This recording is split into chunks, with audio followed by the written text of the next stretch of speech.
Hello dear friends, आप सब कैसे हो।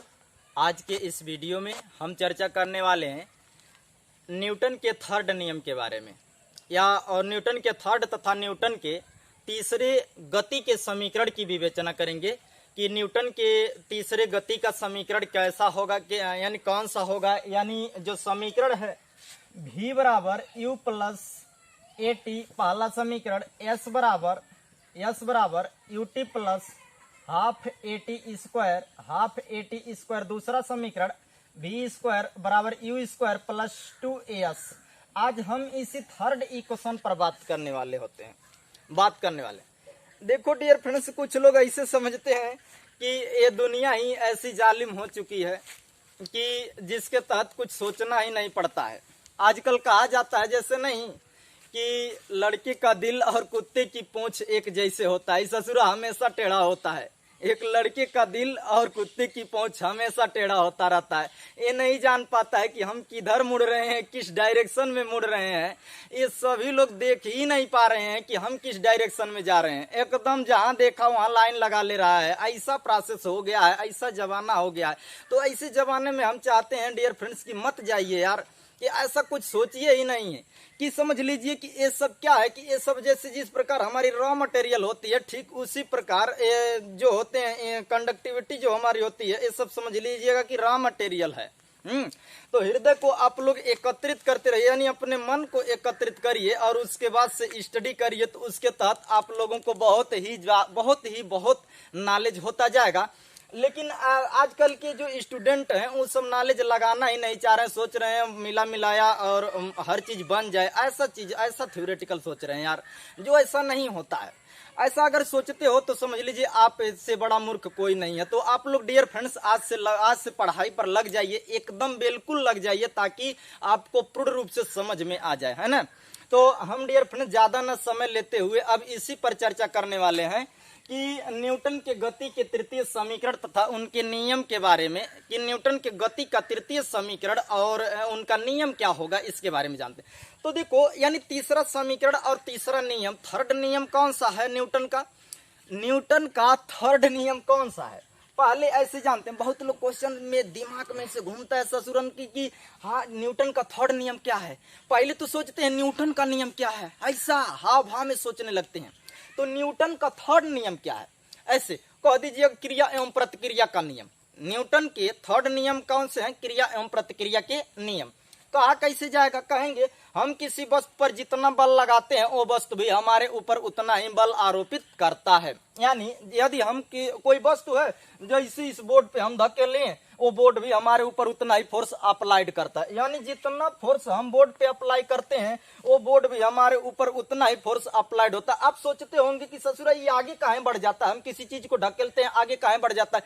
तो आपकी अपेक्षा इनका फोर्स क्या होता है, कम होता है, इसलिए इस पर अधिक आप प्रेशर लगा देते हो, यानी दाब लगा देते हो, जिससे वो आगे बढ़ जाता है। यानी जिसमें फोर्स अधिक होती है वो समझ लीजिएगा नहीं घुस सकता है, वो घुसकाता है, खाली ढकेलता है, खाली ऐसा समझिएगा। जिसकी फोर्स कम होती है वो ढकेलाता है, और जिसका फोर्स कम होता है वो क्या करता है, जिसका फोर्स अधिक होता है वो ढकेलता है। तो दोनों के बीच का होते हैं बाबू, वो दोनों के बीच क्रिया एवं प्रतिक्रिया होती है। दी एक्शन ऑफ रिएक्शन ऐसा बोला जाता है कि दी एक्शन ऑफ रिएक्शंस के बारे में बात कही जाती है कि क्रिया एवं प्रतिक्रिया का नियम होता है। तो आज हम क्रिया एवं प्रतिक्रिया का नियम, क्रिया एवं प्रतिक्रिया का मतलब समझ गए, जितना बल लगाएं वो वस्तु भी हमारे ऊपर उतना ही बल लगाता है, उसे हम न्यूटन के थर्ड नियम की बात करें। जैसे एग्जाम्पल के तौर पे देखा जाए कि बंदूक से निकली हुई गोली, बंदूक से जब गोली चलाते हो तो उससे जो गोली निकलती है पीछे की तरफ झटका देती है। जितना तेजी से आगे की तरफ प्रेशर मारता है उतना तेजी से पीछे की तरफ झटका भी देता है। ये कौन सा नियम हो, क्रिया एवं प्रतिक्रिया का नियम। दीवार से गेंदा को टकराते हो तो गेंदा वापस आता है और दीवार भी समझ लीजिए उसके सापेक्ष उतना ही पीछे माना जाए, लेकिन दीवार स्थिर होती है इसलिए वो रुका होता है, उसका फोर्स अधिक होता है और रुका होता है। तो ऐसा बहुत से क्षेत्रों में आपने देखा होगा क्रिया एवं प्रतिक्रिया के नियम के बारे में। तो हम उसी पर चर्चा करने वाले हैं। तो न्यूटन का थर्ड नियम आपको पता चल गया होगा कि न्यूटन का थर्ड नियम क्या है। तो आप डेरिवेशनल चीज में या थ्योरेटिकल चीज में ऐसे कह दीजिएगा कि यदि हम न्यूटन के तीसरे नियम अनुसार यदि हम किसी वस्तु पर जितना दाब लगाते हैं वो वस्तु भी हमारे ऊपर उतना ही दाब लगाता हो, इसे न्यूटन के तृतीय नियम कहते हैं। अब इनके समीकरण की गणना करते हैं कि v स्क्वायर बराबर यू स्क्वायर प्लस 2as कैसे होता है। तो डियर फ्रेंड, v स्क्वायर बराबर यू स्क्वायर प्लस 2as पर बात करेंगे, इसी पर चर्चा करेंगे। बाकी आउटर आप माइंड मत सोचिएगा, एकदम बिल्कुल ऐसा सोचते रहिएगा कि समझ लीजिए कि आप हमें आज से स्टडी करना है और अच्छे से पढ़ना है और अच्छे से रहना है, अपने माँ बाप के पैसे को बर्बाद नहीं करना है। तो डियर फ्रेंड्स, बात करते हैं इस पर। देखो, कल हमने निकाला था s बराबर UT plus half A T square निकाले थे, परसों हमने निकाला था, यानी इसके एक दिन पहले हमने निकाला था v बराबर यू प्लस ए टी। आज के इस वीडियो में v स्क्वायर बराबर यू स्क्वायर प्लस 2as निकालेंगे। देखो बाबू, हम लोग एक फार्मूला जानते हैं, यहां से ऐसे बतलाए थे कि ए सी डी ई ए क्या है, समलंब चतुर्भुज है जिसमें एक आयत और एक त्रिभुज है, ऐसा चीज बोले थे। ए सी डी ई ए एक समलंब चतुर्भुज है जिसमें एक आयत और एक त्रिभुज है। तो आज हम भी फिर उसी पर चर्चा करेंगे। ऐसे लिखेंगे, हमें ज्ञात है, ऐसे लिखते चलेंगे यहां से, हमें ज्ञात है कि ए सी डी ई ए एक समलंब चतुर्भुज है, समलंब चतुर्भुज है जिसका क्षेत्रफल, जिसका विस्थापन मान लेते हैं, विस्थापन s है, जिसका संपूर्ण विस्थापन को हम लोग सीधा मानते हैं लेकिन हमने एरियाज मान लिया, इसकी संपूर्ण एरियाज क्या है बाबू, s है। तब देखो आगे क्या होता है कि संपूर्ण एरिया क्या हो गया, s है। चलो, जब s है तब हम आगे बात करते हैं। ऐसे आप लोग एक चीज पढ़े होंगे कि औसत वेग, किसी चीज की औसत वेग याद रखते हैं। पहले बात याद रखते हैं कि औसत वेग, सर कोई पूछे कि औसत वेग कितना होता है तो आपको पता होना चाहिए कि पहला वेलोसिटी u, प्रारंभिक वेग u और अंतिम वेग क्या है, v। तो औसत दो हुआ ना, u और v दुइया वर्ड हुआ ना, एक u हुआ एक v हुआ। तो ऐसे लिखते हैं किसी वस्तु की औसत वेग, ऐसे लिख देते हैं किसी वस्तु की औसत वेग, यानी दो बिंदुओं के बीच चल रहा है तो औसत वेग बराबर फार्मूला होता है किसी वस्तु का औसत वेग, यानी हम यहां से किसी वस्तु की औसत वेग बराबर ऐसे लिखते हैं ए औसत वेग बराबर प्रारंभिक वेग, इसको प्रारंभिक मान लेते हैं बाबू, वेग प्लस अंतिम वेग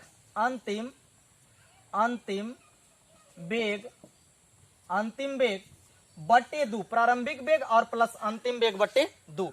तो कहीं पर औसत वेग आएगा उसके जगह क्या लिखिएगा, प्रारंभिक वेग प्लस अंतिम वेग बटे 2। बात समझ लीजिएगा। चलो देखते हैं डियर फ्रेंड आगे।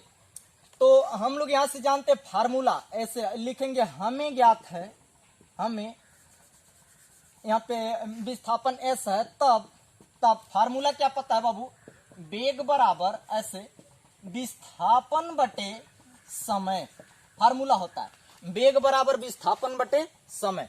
वेग और विस्थापन में अंतर किस बात की होती है, देखो वेग क्या होती है, वेग चाल का दूसरा नाम वेग होता है, लेकिन चाल क्या होती है, अदिश राशि होती है, वेग एक सदिश राशि होती है, विस्थापन एक सदिश राशि होती है, दूरी क्या होती है, अदिश राशि।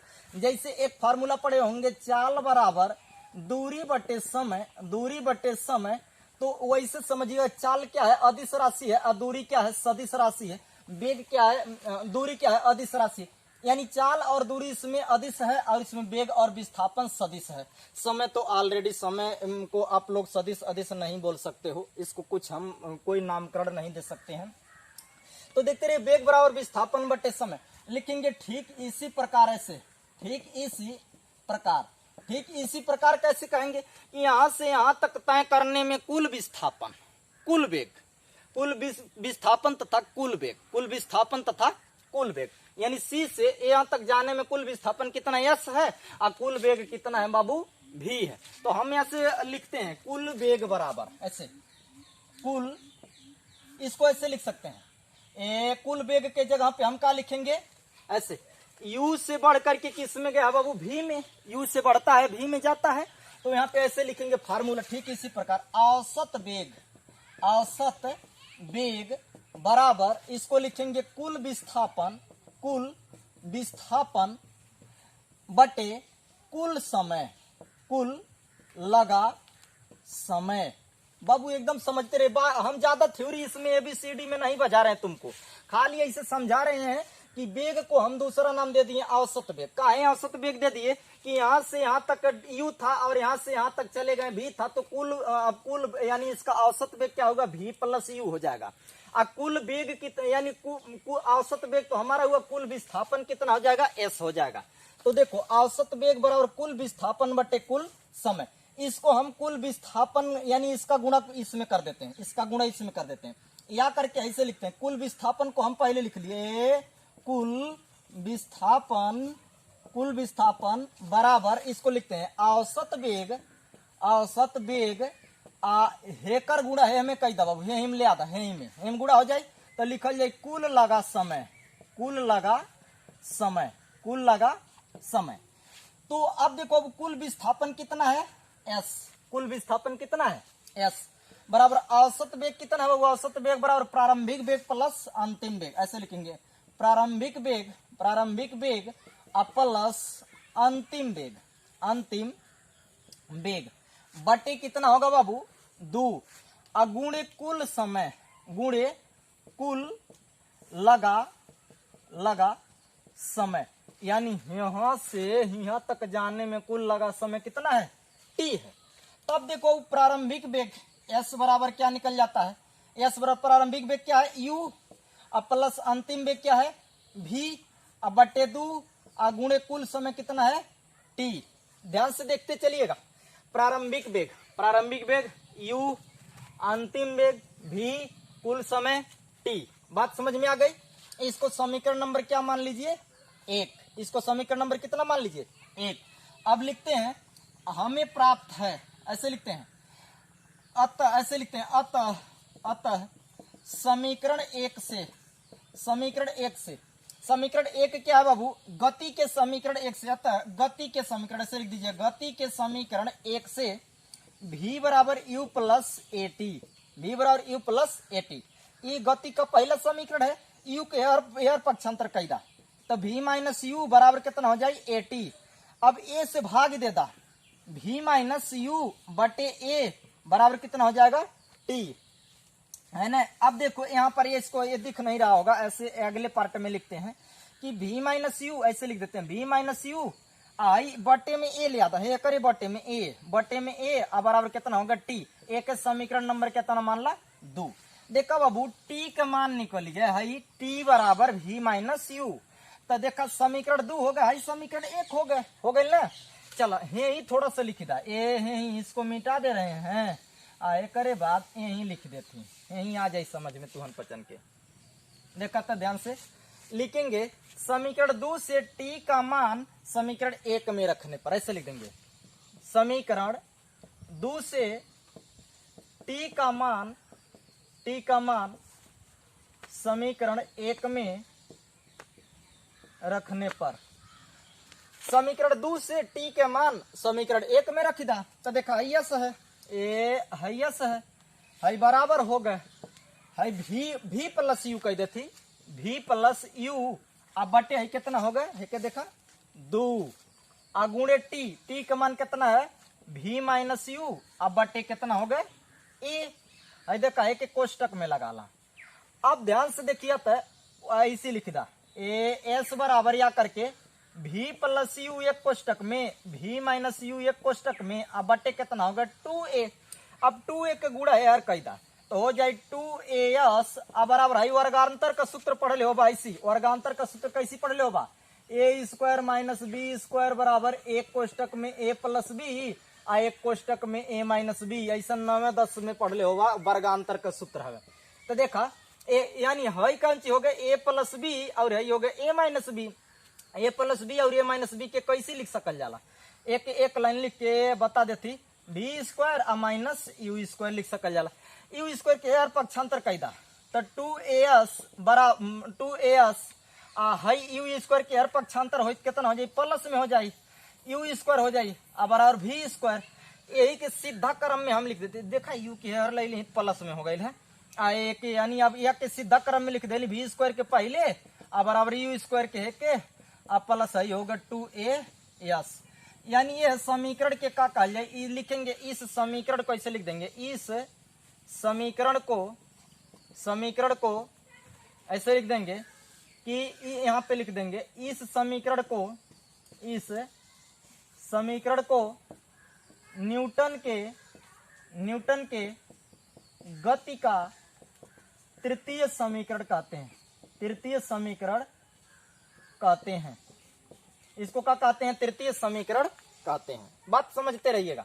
एक बार फिर से देख लीजिएगा कि हम लोग फार्मूला क्या पढ़े, वेग बराबर विस्थापन बटे समय। न्यूटन का थर्ड नियम कैसे कहें, क्रिया एवं प्रतिक्रिया का नियम कहें कि यदि हम किसी वस्तु पर बल लगाते हो, वस्तु भी हमारे ऊपर उतना ही बल लगाता है, इसे न्यूटन के क्रिया एवं प्रतिक्रिया का नियम कहते हैं। जितना हम दाबते हैं उतना वो भी हमारे ऊपर दाबता है यार, बात इसे समझ लो।